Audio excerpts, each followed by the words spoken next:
Hello, everybody. This is Bart Sharp, and you are on Becoming Quantum Conscious at United Public Radio Network and UFO Paranormal Radio Network at 107.7 and 105.3 at the beautiful city of New Orleans, Louisiana, or that's where we're broadcasting out of. And we are also on Roku, Facebook, YouTube, and of course, the UPRN Talk Radio website and other internet platforms. And we're all over the world, and I love it. I'm still in France. I will be in France. And I just had this really fun ambition that I'm going to do my show in as many countries as possible this summer. Maybe in England, maybe in Ireland, maybe in Spain. You never know about Spain. Uh, but of course in France, and it's been quite expansive here. It's the funny thing about power spots, and I go to them all the time. You never know how they're going to affect you. Uh, and They expand you in different ways. You may feel it. You may feel it to such an intensity that you feel like you can actually facilitating it growing more and more inside of you. And this is all the game about what we're doing with this type of energetic work is learning how to fill our space with something else. And if you just think about your normal life, and so many of you are living in industrial areas, large cities, high density populations. And so you got to see that, well, that stuff is penetrating into my body and influences me to be a certain way. However, when you go to these power spots, they can offer you something else and they can teach you. And what we really have to understand about all of this is that you always have a choice on what your energetic being that influences your emotional, mental being is. And that's why I come to France, is to pump up my muscles, basically. So that's my bit of wisdom for today. And I just bring this up because we have somebody on the show today that facilitates this type of knowing. And I'm going to bring her on now, Este Cann. Hi, Este. Hello, hi everyone. Thank you so much for having me, Bart. I'm so happy to be here. Oh, I am too. You live in a place that I envy. I love France. I love Austin, Texas. But a part of me would love to live in the Glastonbury area. That would be UK, England, Yeah, uh, and out on the western part of the country, down in the lower corner, is Glastonbury. that's right. And so that's home, huh?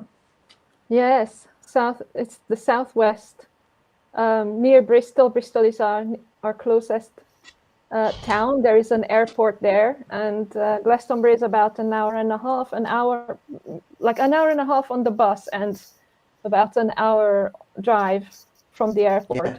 So that's And that's what I call home nowadays. that's wonderful. And it's a wonderful place because people from all over the world come there to really experience this wonderful place and, as you call it, experience the portal of Avalon, which I've Yeah. never heard that term exactly say like that. Quantum jumping via the portal of Avalon is Este Cann's thing. By the way, you can get her at www.estecann.com, just in case you're already curious. Let's start the show by just telling us what is the portal of Avalon. Oh, okay. That's a big question in itself. So, Well, you're a big what? girl. I guess so. Yes, indeed. Um, so, where do I start? There's so much to say about the Isle of Avalon, which I call the portal of Avalon. Um, it is. I call it. a portal because there are so many legends about portals in this location, portals to the other world. And we have two ley lines going through here. And these ley lines cross in three places. And I like to imagine it like the DNA, like the Mm-hmm. DNA goes like in Right, right. a helix and crossing like the three crossings. Wow. And because we have such a strong energetic place, plus all of these legends about the portals to the other world, to me it is just a place where the veil is thinner between the worlds. And there is so much more to Indeed. say. Well, keep on talking. You're doing Okay. great. All right. Okay, so go on. Well, we have somebody that comes in, Heidi. We just if people show up and you see them on the screen like that, you want to say Oh, hi, hi. saying hi, hey, hello, Bart and Este. Much love from Boulder, Colorado. Oh my gosh. Hi, Heidi. I have a Yeah. friend who lives in Boulder, Colorado. Oh, cool. Amazing. Yeah. Yeah. So when you talk about this has always been a question of mine. The of Avalon being on a lake, that's more of a metaphoric term as opposed that there's not an actual lake where this is, but you have maybe in its place the Tor. Am I getting that right? There's so much written about it that Yes. it's sometimes hard to distinguish, you know, what's metaphoric, symbolic, what's actually there. And of course, you feel it all. Yes, absolutely. So actually, historically, this this place is called the Isle of Avalon because historically this used to be an island. Actually, um, Wow. uh, thousands of years ago.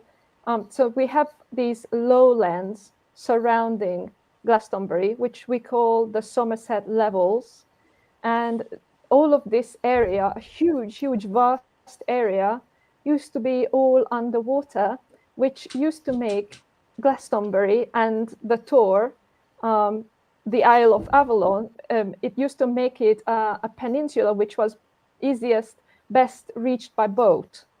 So Wow. this is the historical, like ancient, prehistoric history of why it is called the Isle of Avalon. And Mm-hmm. then some people reckon that Avalon is like it's like apple on that this Mm-hmm. is the island of apples because we have a lot of ancient orchards here. Wow. But that's a tangent. Wow. Is there any date that they say that that all occurred? Like, we had so many shifts around 8,000 BC with the Great Flood. I don't know if it coincides with any of those events, or, of course, with the Great Flood, more I more things sunk than rose, I guess. But I don't know. But is there any dates that they say that is? I'm just curious myself. Yes, there are dates, but I'm not very Hmm. good at remembering them. It's But okay. I'm in the same boat. okay, good. But what I can tell you is that so let's start the like the very close knit geography of Glastonbury is let's start from Weariall Hill because Weariall Hill leads to a road that is called the Roman Road, the Roman Way, which is Hmm. kind of like a ridge of a hill that connects Weariall Hill to the town of Glastonbury and the famous Glastonbury Tor, which is a very peculiar, magically sticky outy shaped, kind of perfectly shaped conical um, hill with the Yes. iconic St. Michael's Tower on the top of it. But back to Weariall Hill. So Yes, it it is is. it is called the Roman Way, the Roman Road, because that used to be the first road that was built by the Romans. And Uh-huh. on Weariall Hill, they found remains of of a Roman a port, Mm-hmm. and according to legend, Joseph of Arimathea would have arrived by boat there at this Roman port. And furthermore, the Wow. legend goes that Joseph of Arimathea got off the boat, walked on Weary Hill, and put down his staff. And where he put down his staff, a holy thorn tree grew. And this ancient holy thorn tree that used to stand there for many, many years, revered and admired by pilgrims, and people used to put cluties on it, and it's a really special, amazing place because you have an amazing view from there onto the Tor, the Glastonbury Tor, and the town above it, a bit below it, Yeah. and this holy Mm-hmm. thorn is called a holy thorn because it was flowering. It was flowering twice a year, and one of the flowerings was at Christmas.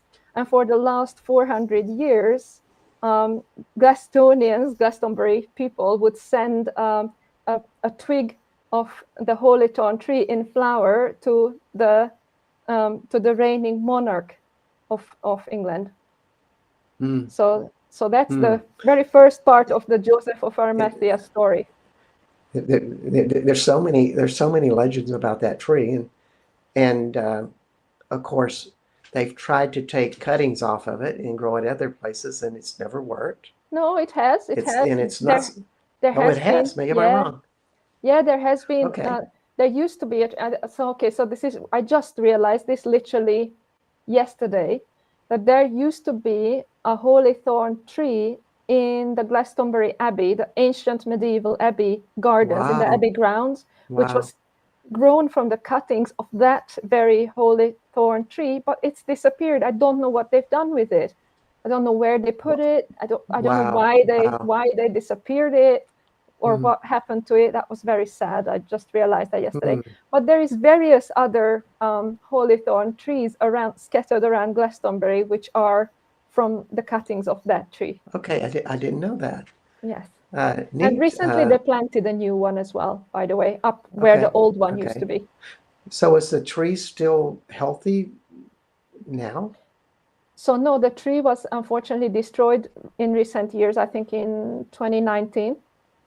And they recently planted a new one of the cuttings Okay. of that tree. Okay. So, so I heard it was dying. Maybe we want to clarify destroy.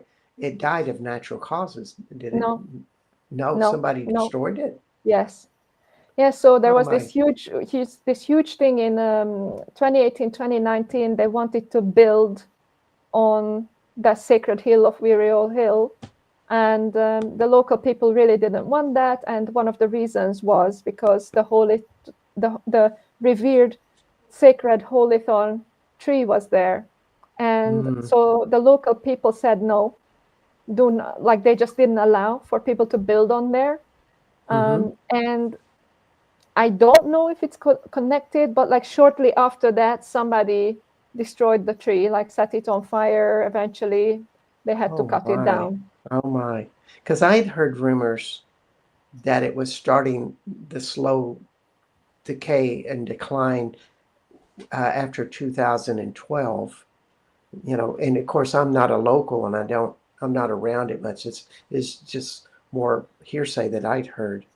But that's a very sad uh, because if you've ever been to this tree and right by it is the Chalice Well.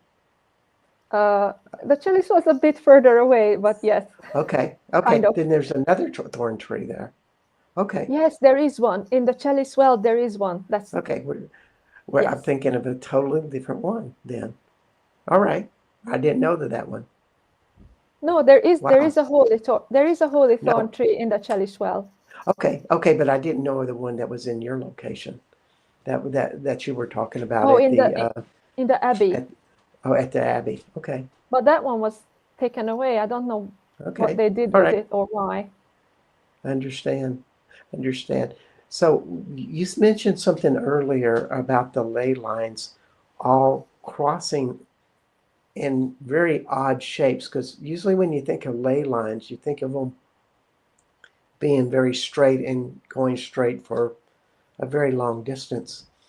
but these are obviously turning at pretty sharp angles and making something of a DNA type of shape.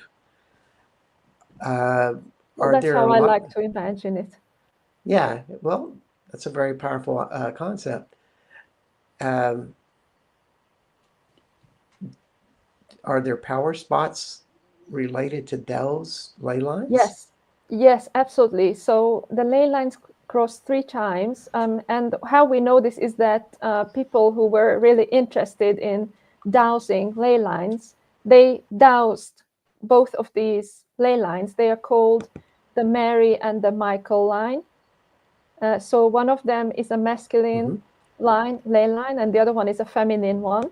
So one of them is the Michael line, is very famous. That's um, basically, I do think it's the energy of not only that masculine, but very likely connected to Saint Michael. But then there's other Saint Michael lines, and then okay, this is a very personal idea, I think, but um, I feel like Saint Michael could be the angel or the angle of light, some kind of arranging principle who holds down all the ley Mm-hmm. lines of the earth. That's my imagination about, Mm. or my feeling. That's my deep feeling about what is Archangel Michael. Because he always is shown with, he's stepping on the dragon, right? So to me, it's like he's Right. holding down all the ley lines. And so the Michael line, right? The power spots. Let me keep on keep on Mm. target. So, Yeah, well, that's a very interesting theory that you got, and I think it has a lot of validity because thanks. it means that spirit is charging those ley lines. Maybe holding it down isn't the right term, but it's energizing them and keeping them Yeah, alive and functioning, and also tells you maybe a little bit about their source of what's actually charging them. yeah, yeah. Yeah, And but there's many, not many, but there's multiple Michael lines. Um, yes, and there there's are. one, that goes here. Uh, so there's the seven sacred mounds of the seven sacred hills of Avalon, and Hmm. one of them is Burrow Mump. The other one is Glastonbury, the Glastonbury Tor, and Burrow Mump looks surprisingly similar, like the Tor.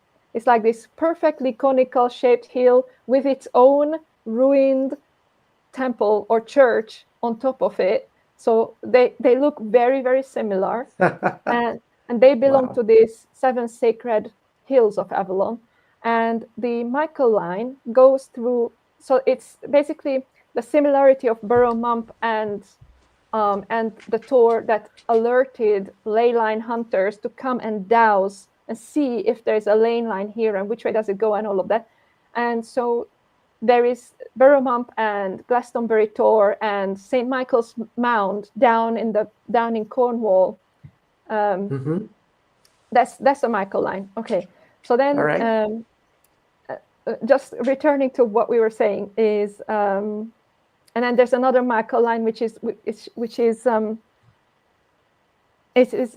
it starts at Mont Saint Michel in France, right? I Yes. can't remember And which way and that and one goes.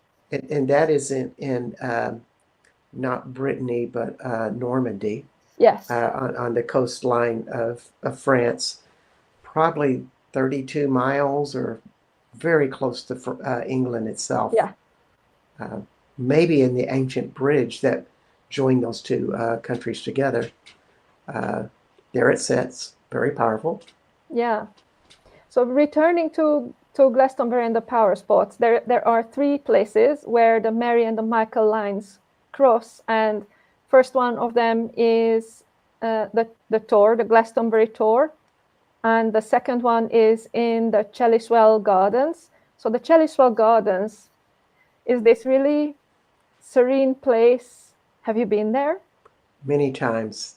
So you know Serene what I'm does talking se- about. Serene doesn't exactly describe it. It's Yes. like it starts with serene, and Yes. then it gets so serene that you feel like you're like nestled by angels, and Yeah. you drop into a place and everybody is kind to each other, and you meet the nicest people there, like you're going to be like long lost friends and you'll love each other forever. And then, kind of as somebody told me, as I told him about an experience, he goes, "Oh, you had a Glastonbury happening."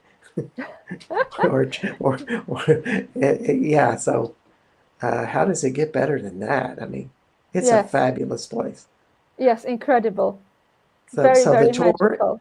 yeah. So the tour and the Chalice were two of those cross lines, but I don't know the third. The third one is in the Abbey, the Glastonbury Abbey, and and I can tell you Oh, wow. exactly. I can also tell you exactly where they are. So according to the ley line people who doused the lines, Hmm. the tour one is okay. I'm not sure about the exact location of that one, but let's say it's on the top because that makes sense to me. Hmm. The second Hmm. one, the Chalice Well, it's in that place which is called King Arthur's Court. You know where there is the bathing pool under the waterfall. Do you remember that place? I've never been to the Glastonbury Abbey, so No, the Chalice you're Well. you're going to This have to. no, this is in the Chalice Well. Oh, really? Oh, okay, gotcha. Oh, that place. I know that place. So Yes. let's describe this to our listeners who've never been to the Chalice Well. Um, there's basically an underground stream that goes to the well from the tour, if I get it correctly, and then it goes down this wonderful cascade of very small waterfalls, but Yes. and then down to an opening, which is what you're describing. Yes. Yes. There is this place where they made like it's a ceremonial pool. Yeah. People are allowed to bathe there, or you can if you lay flat, you can be immersed in the Chalice Well Wow. water, which is a very, very healing. Like it's for centuries or maybe time immemorial. It's been revered for its healing properties. The Chalice Well water, which is the red spring, it's called. Previously, it was called the blood spring. So that's I relate that to the Mary line, so the feminine Hmm. ley line, Hmm. and it's called the blood spring or the red spring because of its high iron content. It's full of Yes. minerals and iron, and people come here and do ceremonies. But anyway, so where that bathing pool is, where that immersion pool is, that place there is called King Arthur's Court. And Ah. that is where the two ley lines cross in the Chalice Well garden. Okay, now, Okay. So now all of these ley lines are very close together. yeah, I mean, we're talking 1 kilometer ish. Yeah, in distance, and yeah. and two of them are less than 100 meters apart, something like that. No, No, they're a no, little bit. no. Each of them are about a kilometer apart from each other, I would say. Okay, About. gotcha. All right. Because, and then the third one, now we are going over to the Abbey. Uh-huh. Yeah, now we are going over to the well, it's medieval abbey, which still stands in the town center. And Okay. so inside of the biggest part. Any questions? No, no, no. I'm just absorbing it. I got a little confused, but I'm starting to see what you're saying is that you have the tour 2 kilometers away from the Abbey, and right in the middle is the Chalice Well. I I guess you could say that I'm really not very good at imagining a map. Okay.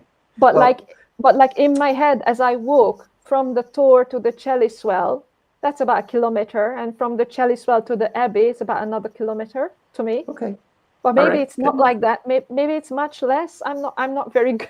good at Well, we numbers don't and have to take it out and measure measurements. it, but what you do here, it's just to change the focus is do quantum energetic work there, and Yes. you've done a lot of so maybe just to change the focus, it's like, Okay. how does it affect you? Oh, me personally. Um, Eh, well, firstly, probably my biggest life transformations are connected to Glastonbury. This place is absolutely amazing, magical, and my experience when I first visited here was I arrived and I had the deepest, best, relaxing sleep that I had in a very long time. Like the land has some kind of energy which just like just really relaxes you, like gets you mhm, really open and connected and rooted.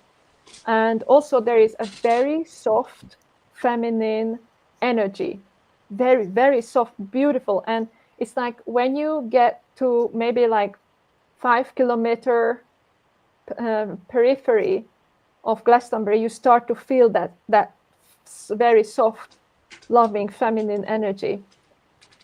The only other place I ever felt this energy was, gosh, oh no, oh no, I can't remember the name of the place, but it's somewhere in France.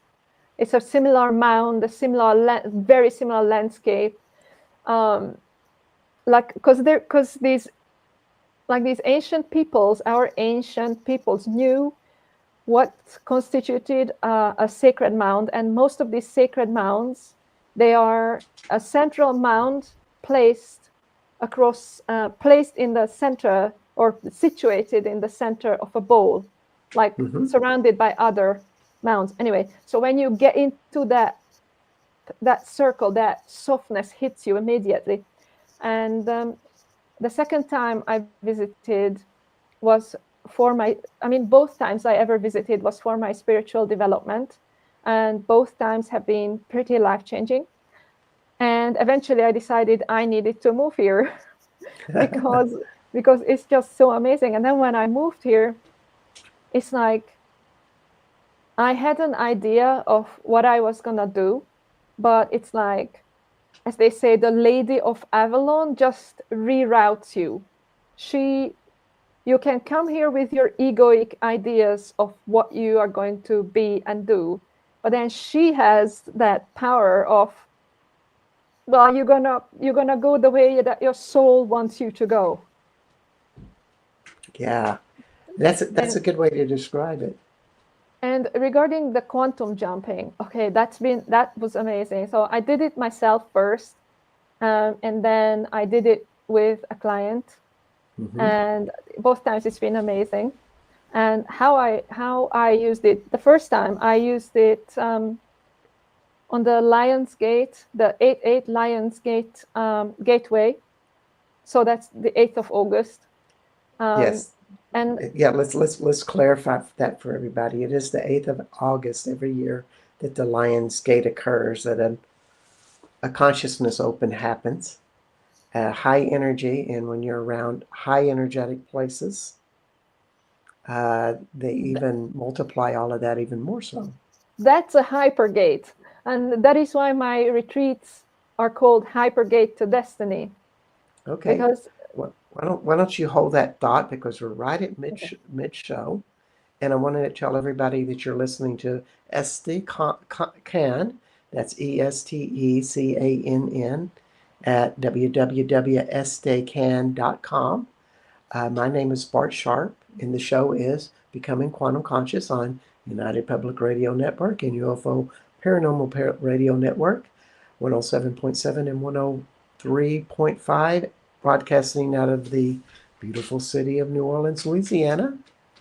So let's go back to that concept of doing quantum jumping. And, you know, people come to you for, they want to change, they want to evolve, they want to make that big jump in their life. They want something to change, whether that be a relationship or how they make money or how they see themselves. And how does that work of taking them to these spots? What happens to them? So these energy spots, you can use them in various ways, I think. I know. And one way is to balance the masculine and feminine energies, since we have such a balanced masculine and feminine energy here with both of the masculine and the feminine ley lines. Mm-hmm. So we would, when I do a retreat, we visit all the power spots and all the sacred locations. And what happens is, one is that it's like, if you are open to it,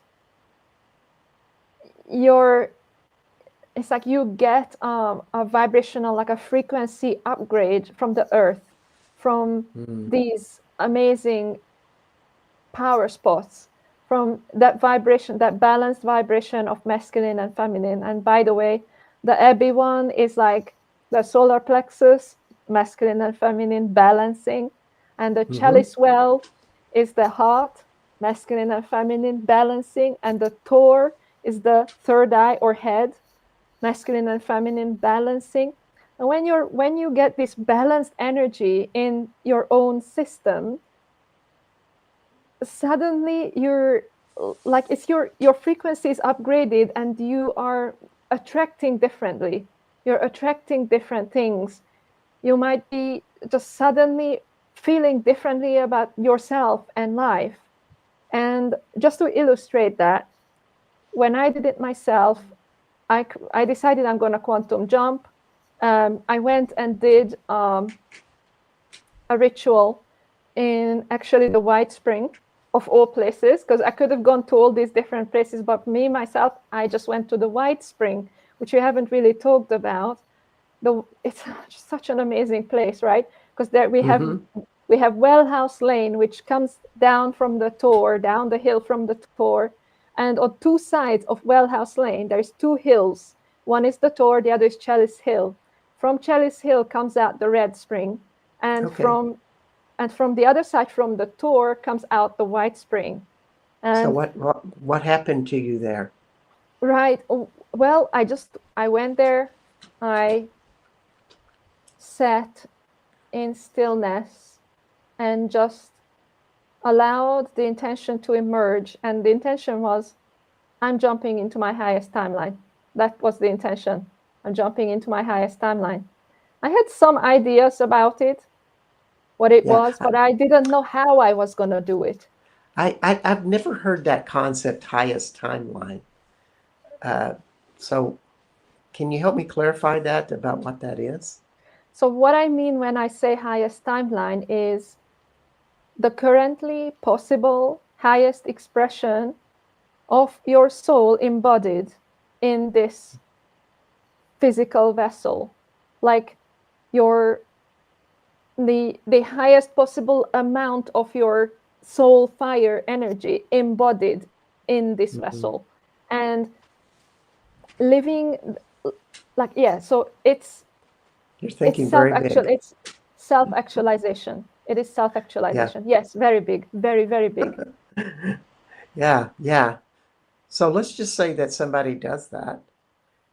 And, there's one thing to say you want to do all of that stuff, but I think a lot of people aren't ready to do that. I mean, Yes. they may be very angry or they may not realize who they really are. They may be really scared of themselves to the degree that they're running away from a lot of their traumatic experiences from childhood, for example. Um, how how do you what do you think is going to happen to them if they do this? They are going to meet their limitations. This is it's this is it. It's Hmm. if somebody says, yeah, I choose my highest timeline, being embodied here as my higher self, Mm-hmm. that means you are going to meet your limitation eventually, and that's okay. It's okay. Yeah. That's the purification that we are going through anyway in the world today. Everybody is Yeah. going through this purification, and if you use these power spots, it just kind of accelerates it a bit. Sometimes it can make it smoother. It's very personal, depends on how you work Yeah. Yeah. with Yeah. the earth. Mm-hmm. Well, I agree with you, and to me that it's they get confronted very abruptly with issues because they said, "Well, I'll do whatever it takes to make that jump," and the body and ego says, "Okay, well, we are going to really bring up your repressed anger or something," Mhm. and you find yourself acting out in angry ways, and you're going, "Well, I haven't done that in years. I thought I resolved that." Well, well, apparently not. Yeah, It's coming up. It's yeah, kind of how it works. yeah. And then you just like, when I work with clients, I'm always available to be there and be that voice who says, okay, all emotions are okay, and we feel it to heal it. Mm-hmm. Feelings are to be felt, and they That's are right. okay. And if we just, when we meet our limitations and when we have these unresolved feelings, if we can just allow for just a split second, really, there's not more needed, just for a split second, allow ourselves to fully feel it and curiously go, what's in it, like what's here in this feeling, what's here, what's in the middle of it, what's at the bottom of it, just being really curious about it, Yeah. because no feeling can survive honest investigation. And this is really the truth. And when you go with curiosity and honest investigation into a feeling just for a split second, you will find the holy grail, the treasure, in the very middle of it, in the bottom of it, which is nothing, it's everything, it's presence, it's God, it's your higher self, whatever you want to call it. So what I, if I understand you correctly, when you are in this high intensity quantum field of some place like the Tor or Chalice well, and you see your fears or you feel them, and you help facilitate open this up, Yes. it's almost like it's one of the safest places you can do that. Yes, Uh, yes, uh, absolutely, because this land is so rich with magic, and it just holds you with softness. hmm, And yeah, one of my clients, but it's really personal how it plays out, because, for example, one of my clients came for a retreat, and after when she came, she was creating health without going into too much detail. She was creating health, manifesting health as her highest timeline of being healthy, mm-hmm, in that one area of life. And um, and we did embodiment practices, sitting with the earth, really sitting with yeah, the earth, sitting with the ley lines, with these magical locations, allowing ourselves to connect with the balanced energy of this land, allowing ourselves to let the goddess in, because, like the Lady of Avalon, like, okay, so that's a big thing around here, the Lady of Avalon, which is one personification of the divine feminine. Also, this land has been a location of feminine worship, I think, for since time immemorial, because it's so feminine, because of all the waters, although it's very balanced. So anyway, back to my client. So we just sat, we did rituals. So ritual, by the way, to me, you don't need ritual, you are the ritual, but I like to do ritual let's sometimes when it's needed. that's a great quote. I got to say it again just for everybody. You do not need ritual, you are the ritual. And Uh, sometimes it works to do it, because ritual really is a communication with your unconscious. So when you do Mm, ritual, your unconscious gets the message. And all of mm. these, the fears and the resistance and the anger, the unprocessed emotions that you talked about, that's all in the unconscious, right? So when you do ritual, it's like your unconscious gets the message. Like when I did my ritual and I'd be like, okay, we are jumping into my highest timeline. This is how it's going to go. And I did the ritual. It's like I was communicating with my unconscious that, hey, this is what we're doing now. So my unconscious, because the language of unconscious is symbolism, really, imagery, symbolism. And then plus there is this incredible, the portal nature of this land, which what I mean by that is that the veil between the worlds is much thinner. So it's kind of like easier to drop your intention into the quantum field from stillness, Well, from presence, from no well, desire, no resistance. well, it's a beautiful of that place and other sacred sites, but this particular place has a gentleness that I have felt in very few places in my life. And so when you're in that gentle place, it's almost like you're being nurtured by your Yes, mother in a yes, way. Of course, you're talking to Lady Avalon. You're talking about the great grandmother, yes. and so it's the safest place to bring out your biggest fears. Mm. And and just to finish that thought, and it doesn't always happen like that. Sometimes the unconscious just does it, and you don't really have to be conscious of it. So, and my client, we just did these rituals, sat with the earth, used intention and the energy of the land, and after that, she went to her osteopath, and her osteopath was like, "Wow, the shape of your foot is completely different, and your hips started releasing." Hmm. I didn't do that. She didn't do that. I didn't touch her. It's all consciousness, it's awareness, it's the Yeah. unconscious, Yeah. it's this healing energy of this land. Well, I think it's a little bit of everything. I mean, Yeah, I was telling somebody the other day, I go, well, Jesus probably didn't heal everybody he touched. There are probably a lot of people he touched that never were open to that possibility. Of course, we don't hear those stories, but yeah, I think there's a wonderful chemistry that happens with all things. That yeah, you have a part, and she does, but in your humility and your willingness to go beyond your pride, of course you're going to say, "No, I didn't have a part." Uh, as someone listening to you, I'd say, unconsciously you had a part. oh, thank you, I take that. Okay, yeah, it's just But like interesting that we're healers, and we don't have to get into our pride. I wanted to say hi to Phyllis Mim. Great to hi, hear from you. Phyllis. Hey, Phyllis. She was just in France last week. It was lovely to see her. Uh, yeah.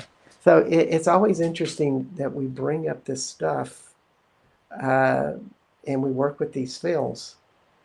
So when you work with people, uh, what does it feel like in your own body when you're in that greater expanse?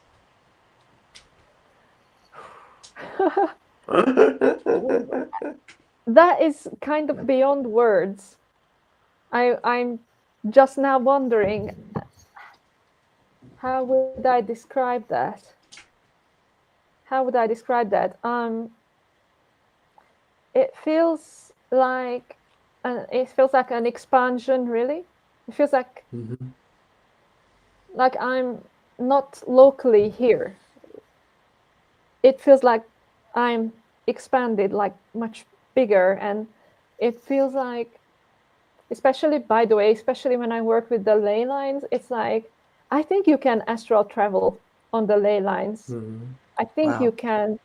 I think you can, like, because I imagine the ley lines like the nervous system of Mother Earth, and it's Mhm. like you can communicate with it and kind of weave your intention with the ley lines. And so to me it feels like it's like you can almost like they're also called song lines, and to me it's just like you can sing your intention, you can sing together with Mama Gaia, you can sing your intention and ask for her support and ask for her holding. And she's very amazing at removing and reassimilating what doesn't serve you anymore.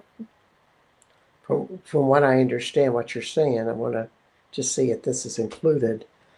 You're totally focused on the moment, and at the same time, you forget who you are. Yeah. Yeah, absolutely. Yeah. That's what it feels like inside you, which that's a wonderful gift. Not everybody has, to be totally in the moment and forget who you are. I think everybody has the capability. It's just, are you going to go there or not? But, well, living in an industrial world, people being abused, people being trauma, creating a lot of very much mental workings in their mind. Those are generally running so much of the time that it's hard for many people to turn all of that off. And of course, when you be at a place where you work, it gets turned off a lot. Absolutely. And that's a part of the big process of the discipline. Yeah, I guess this is exactly what you were just saying, what you just said. I think that's exactly what I described earlier when I said when I first visited Glastonbury, I used to live in London, and from London I came to Glastonbury, and suddenly there was that, just this stillness, like finally, like my nervous system relaxed. So I think, like you said, that's these places are access to turning off the mental noise and the thoughts about what's possible or not possible for a human being. Yeah. And it works differently for everybody. Yeah. With that. When we think of a great healer like Mary Magdalene or something, I think that's exactly what they were. They were something very big energetically, and somehow they could be all of that and be in that person's pain and somehow take themselves out of the equation.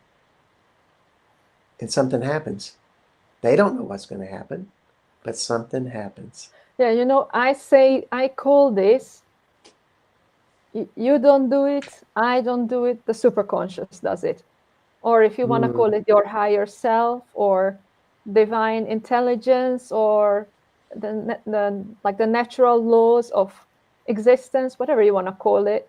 But to me, that's what I mean when I say, I don't do it, you don't do it, the superconscious does it. Indeed. The healing, I mean, the change, the facilitation. Indeed, it really does. And some people, I mean, you've been living in Glastonbury for 13 years, and yet did I get that right, 13 years? No, I've lived in London for that long, almost 11 years in London, and I've been living in Glastonbury since 2020, actually. Okay, so 5 years. 5 years. Okay, and something makes you stay there. Yeah. And just that driving desire to be this with that. To serve. That's a wonderful way because that's one of the highest forms of consciousness is service to others. And some people say, well, I just have a business. And other people say, no, I serve people. Yeah. Yeah. It's funny. Hey, Mort. Hi, Mort. Oh, we don't have. Oh, we ran out of time. Okay, right. We're running low, but please share what you're going to share. Oh no, it won't fit into a minute, but I just wanted to, just because you mentioned Mary Magdalene, and I was thinking about this time when I was in the chapel above the cave of Saint Baume, Mm-hmm. that chapel on the top of Oh, the yes. mountain. And that would And be they, in the Provence region. yes, and they say that Mary Magdalene, the chapel is there because she used to sit there, and she was raised by angels, I think 7 times a day into heaven or something like this. And Yes.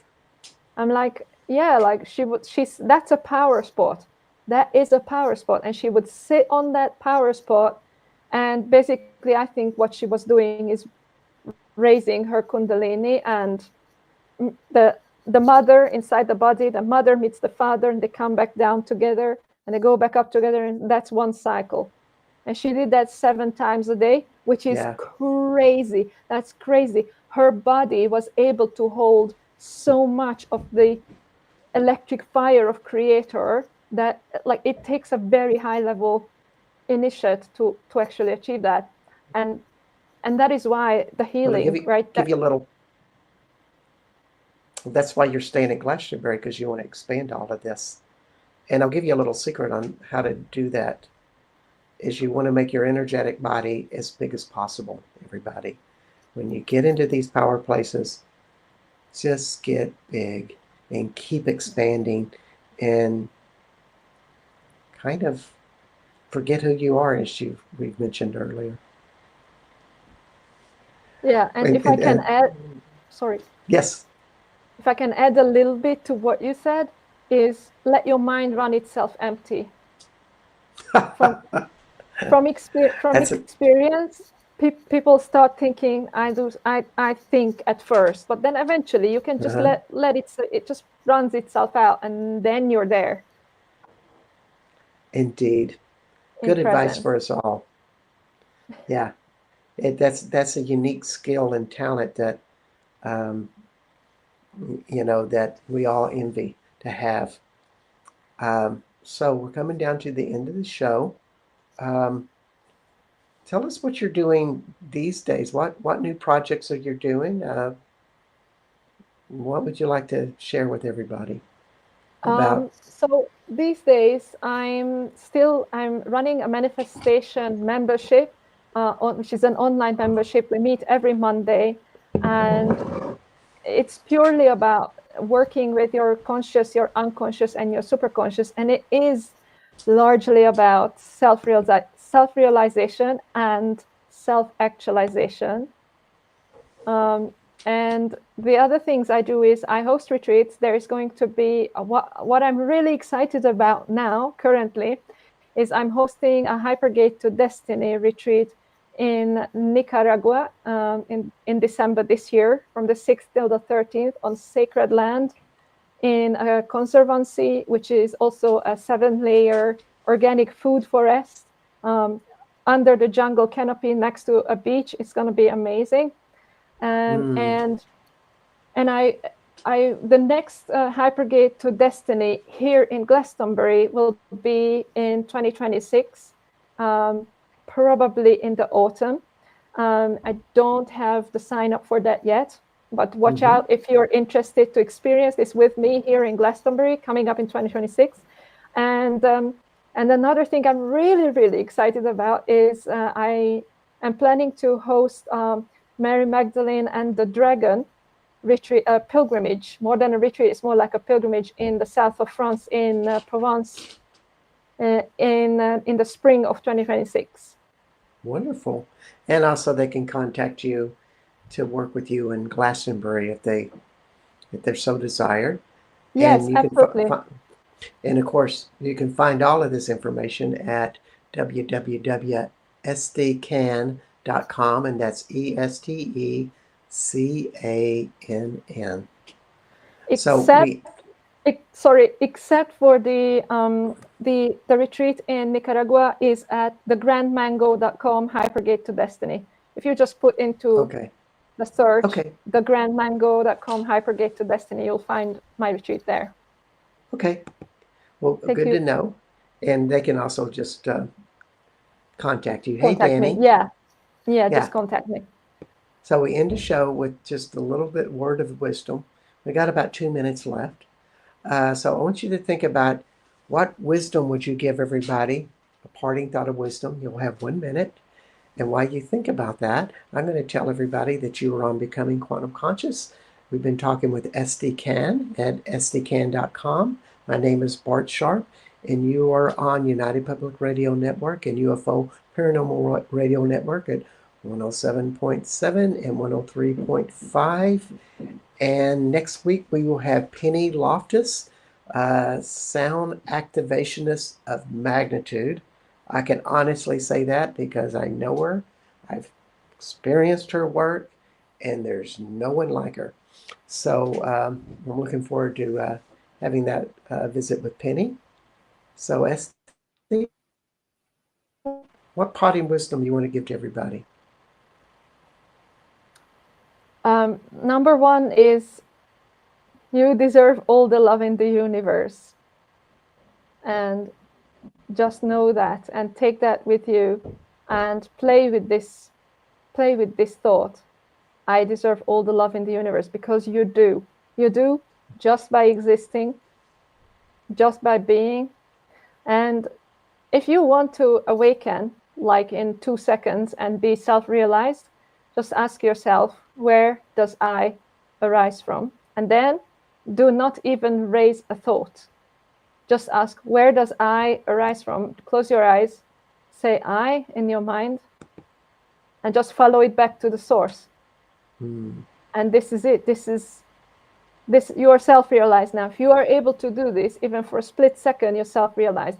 And if you can train yourself to spend longer time there, you will know about yourself, what you are, the truth of the universe, God, bliss. You will know this. So this is my parting wisdom. That's great wisdom to part with. Thank you so much for being on the show, Este. And thank you so much for having me. All right. Well, bless you, sweetie. And we'll see everybody next week on Becoming Quantum Conscious. Thanks, Blessings. everybody, for tuning in.